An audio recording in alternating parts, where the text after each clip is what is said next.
Today we're at one of our East Los Angeles restaurants on Atlantic Boulevard.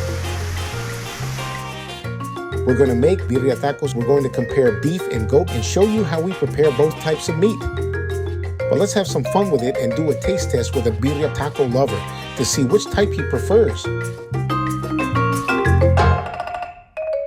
And I'm going to show you how we make handmade tortillas, because you can't eat a Mexican meal without tortillas. As soon as you walk into our restaurant here in East Los Angeles, you'll see our tortilla making process.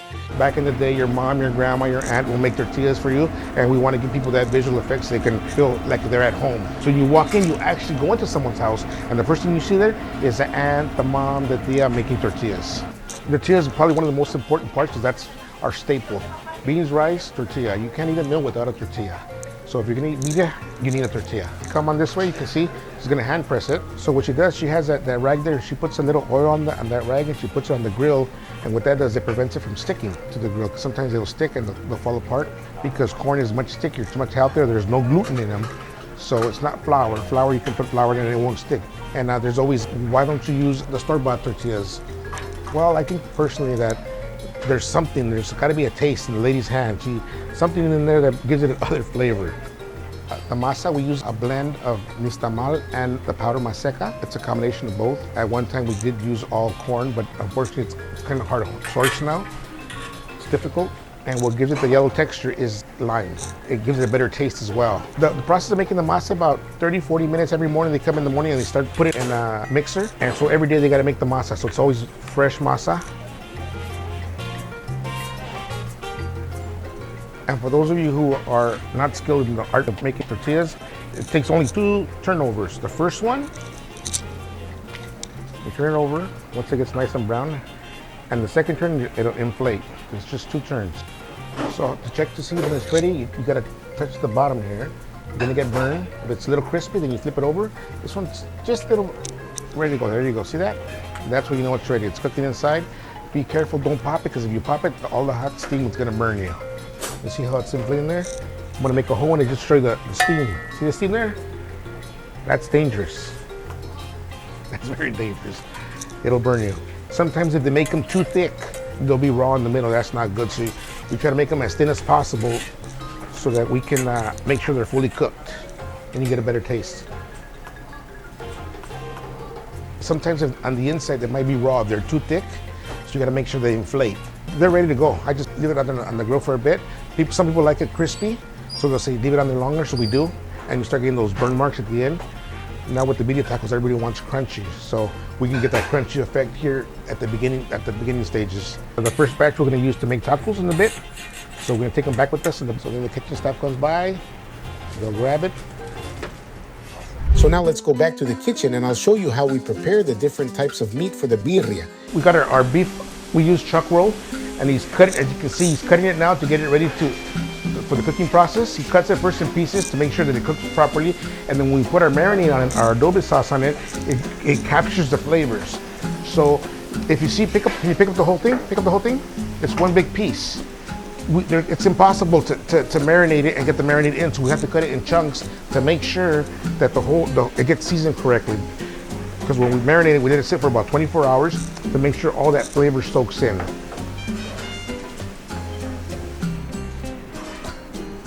As I mentioned in the past, birria is a very rich cultural dish. For those of you who have eaten birria in Mexico, it was traditionally only eaten during special occasions. And I tell people that birria is a food that's very rich in history and flavor. For example, let me try to explain to you guys.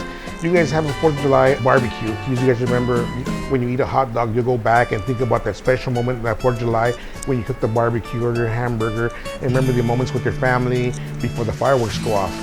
Birria is like that, but exponentially. What I mean by exponentially? When in the small towns, when birria was served, it was like served only for those special occasions. Someone would announce they're getting married. And in those small towns, people that had limited resources, they were vegan, not by choice, but by circumstances. So they wouldn't get to eat meat too often.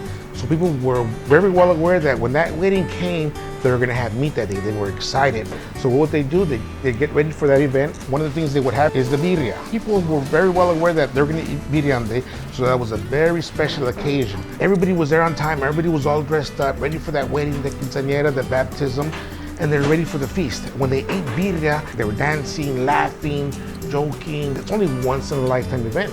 Everybody was happy. So what happened, fast forward, we came to the United States and started serving birria. When they ate the birria, it would take them back to that special moment, that wedding, that quinceañera, that baptism. That was exponential memory. They would take you back to that very special moment. Nowadays, we've kind of lost touch with that cultural, historical value that the significance of the dish has. So he's packing it up now, and the reason why he puts it in the aluminum is so it can soak in the flavor. We want to separate it, make sure that for the next 24 hours to 48 hours, all that adobe mix that we put in there, we put the adobe mix that we mixed with the chilies and the different condiments that we put under, we put the salt, so we put the flavor, so it soaks in. When it soaks in, it gives you that rich flavor, so you can eat the meat by itself if you wanted to, and it will taste good. In our town, the birria was traditionally only made using goat or lamb. In our region, which is Jalisco region, Los Altos de Jalisco, that was the only meat that was made. Beef was rarely used in that area. And if you look into it, certain regions use different type of meats. What I'm talking about is a Jalisco. Occasionally, people would ask for beef. Well, beef in our small town, we would call it barbacoa. So birria was barbacoa. We started making it in the US when we had some requests. If we had, for example, weddings that were occurring where you had multi-ethnic families getting married, for example, a Hispanic wife and a Caucasian husband, or vice versa. There's an occasion where there's one family married into a Hawaiian family, and the goat is a little, hard to sell to them. So what they would do is they would request if we can make the beef. We're aware of the beef because we call it barbacoa. In some regions, for example, if you go to Mexico City, Hidalgo, all that area, their barbacoa is actually lamb. If you go into Tijuana, Baja California, their barbacoa is beef. If you go into other areas, for example, Coahuila, Monterrey, they use a lot of cabrito, and their barbacoa is actually head meat, cabeza. So it's different regions have different types of cooking, different type of styles. We serve the birria for those special occasions. We didn't serve it. The birria became popular because of the birria tacos that were out there. It was a more accessible meat. There was higher yield on it. We cook our carcasses of the goat and the lamb, and let's say you put a piece of meat and it weighs 10 pounds, and it has bone in. When you cook it, you lose 4.5 pounds, and then you take the bone out, you're at 3 pounds, so it's more expensive. Beef is much cheaper, it was much more accessible, and I think that's what helped it propel it into that, get it more familiar and into the more of the mainstream. Goat is the traditional dish, especially in our region, which is Jalisco, and it's the one that has that more historical, cultural value, in my opinion, because it was only used for those special occasions. This is how we do it. After we're done, we'll steam cook it. We'll put our beef in there after we let it marinate for 24 to 48 hours, and then cook it overnight. It takes about an 8-hour cooking process. Birria is not an easy thing to do. Most restaurants, when they're cooking goat or lamb, they had a difficult time putting it on their menu because of the laborious process. And if they weren't known for the dish, then it was even much more difficult.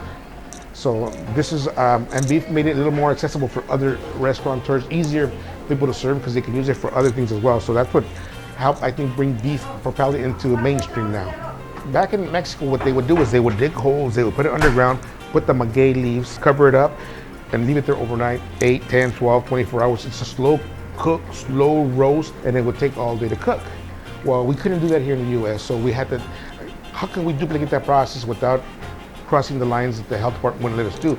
So we slowly cook and steam it to try to simulate what it was like before. So what we do is we put the meat in there, and then we cover it up like a pressure cooker, and then we put the flame real low so we can cook. It takes 8 to 10 hours average, but it's gotta be on a low flame. Why a low flame? Well, this is one of the secrets is that when you cook something, for some reason, if you cook a small pot of soup, a beef soup, and you put it on a low flame at home, it always tastes better. When you put it full blast, some of those proteins in the bone come out and they give it that flavor. In beef, that's one of the differences is that there's only one taste profile. That's why I personally like the lamb and the goat, because there's bones. The bones is the flavor. And anybody you talk to, bone marrow soup, bone marrow broth, any soup you make requires that broth. And the broth comes from the bones. You can still get a broth from the meat, but it's not as intense, doesn't have that rich flavor in it. This is what it looks like when it comes out. You can see he's gonna uncover it there. See the steam coming out? This is when it's cooked already. It's wrapped in foil to make sure all the flavor stays within the meat itself. It doesn't dispense too much of the marinade that we put on there. As you can see, he's gonna pull it out right now. He's gonna put it on the cutting board. That's the goat there. And look at how the meat falls apart. Look at that. You can literally take the bones out. You take a bone out so you can see how simple it is to remove the bone. Look at that. It falls apart. So we gotta flip this over. What happens is when you break into the ribs, you get both bone spurs. So here you can see the bone lined up here. You can see where it's at. What you gotta do is you gotta cut this way to prevent any bone spurs. See that? There you go. So I'm gonna show you guys now. We make both type of birria tacos. They call them QuesaBirria Tacos. It's rib. Well, how do you serve a taco with rib? Well, what we do is we take the bone out. As you see here, see this bone here? It's in there, it's one piece. We're gonna take it out. See how simple that comes out? Real simple. See that? Look at this. Look at that. It falls apart. Look at that. So if you look at the rib, there's membranes. See this? This is like a little plastic membrane. It's actually really good. Really thin. You see it there? Here it is. See that? Right there. That's the membrane right there. That's what differentiates the goat and the lamb tacos from the beef. See that membrane? It's very good, very chewy. And then you got this really soft meat that complements it. You can't get this in beef. That's one of the drawbacks. Okay? So as you can see that, I'm gonna take this bigger piece. See this? That's the membrane. And within this membrane, there's meat in here, and it's really soft. You see this right here? It's almost attached to the skin. See that? And most people say, no, I want it with no skin, only meat. Which is not bad, but they're missing out on the true flavor, what really gives this meat this uniqueness. See that? That's to be real soft. Well, now that we have let the meat cook for several hours, let's start to prepare our two different types of meat tacos. We'll start with the beef, then we'll go to our goat tacos. So this is the beef. If you can see here, there's only usually one taste profile. There's no bone. See how it falls apart? You know, this is the beef here. So what we'll do here is we'll make a beef birria.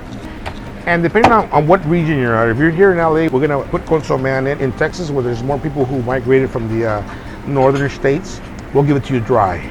So when you cut it, don't do that. It's chunks, big chunks, okay? You put the big chunks there. Every birria stand is what set them apart, makes them unique, is their consomme. This is what gives the birria its flavor. So depending on what part of Mexico you grew up in, you might ask for it like this, where you want it on the side, it's dry. If you're from the parts we're from, we're gonna wet it for you. And normally, if you don't ask here in LA, it's gonna get wet. But the key to it is like any taco, the salsa. The consomme is the key. And when you go to the different birrieros, wherever you're at, the first thing you gotta do is you gotta taste the consomme. So we put a little bit of oil, and then we have our special adobe sauce that we make here, personally to marinate the meat, but we're gonna put it on the tacos. It's our special blend of chilies and then our spices. There we go. Put a little bit more on top, in the middle. Then we do like our little pizza. We make sure we mix it around. There you go. Let it sit there for a while. You gotta be careful that it doesn't stay there too long because it'll tend to burn and taste the profile. Once it starts heating up, we're gonna flip it over. See that? We'll flip it over. And then we're gonna add the cheese to it. And then we're gonna use two types of meat. So on this, on the left side, we're gonna do the lamb with using the rib meat. So put the cheese on to make sure the sheet melts. Spread it out. Make sure it melts. On the right side, using the costilla meat. And to give it the flavor, you put the consomme. On the other one, you use the beef. The taste profile will be different. Once the meat starts cooking, what we'll do is we add a little bit of sauce to give it a little rich flavor. You gotta do it after the tortilla gets soft. Once it gets a little crispy, you can add this flavor. You also get a side of this at your table, so just to make sure it's moist, and then they flip it. And we're gonna try to make it a little crispy. Leave it on there for a bit.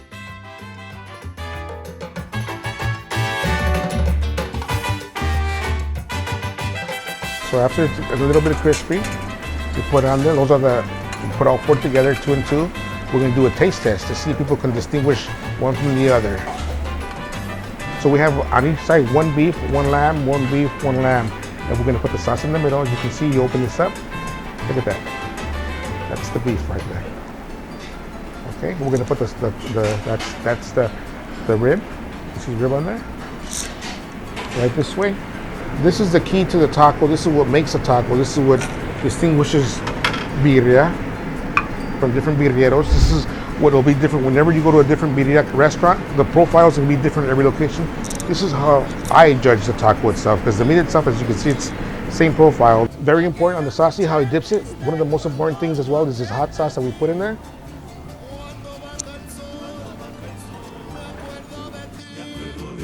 Aquella noche triste cuando yo te perdí.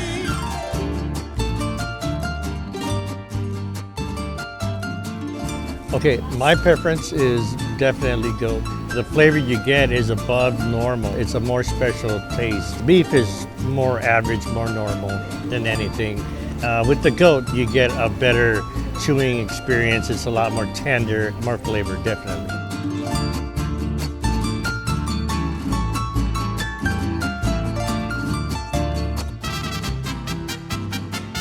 So I want to thank you guys for coming and visiting my house, your house, as my dad said, bienvenido a mi casa. I try to show you the subtle differences between the beef and the lamb. They're both good tasty meats. Hopefully you're able to understand now that every birria is different. What makes them different is the consommé. Thank you for joining us. Hope to see you in the next video. Don't forget to click that subscribe button down below.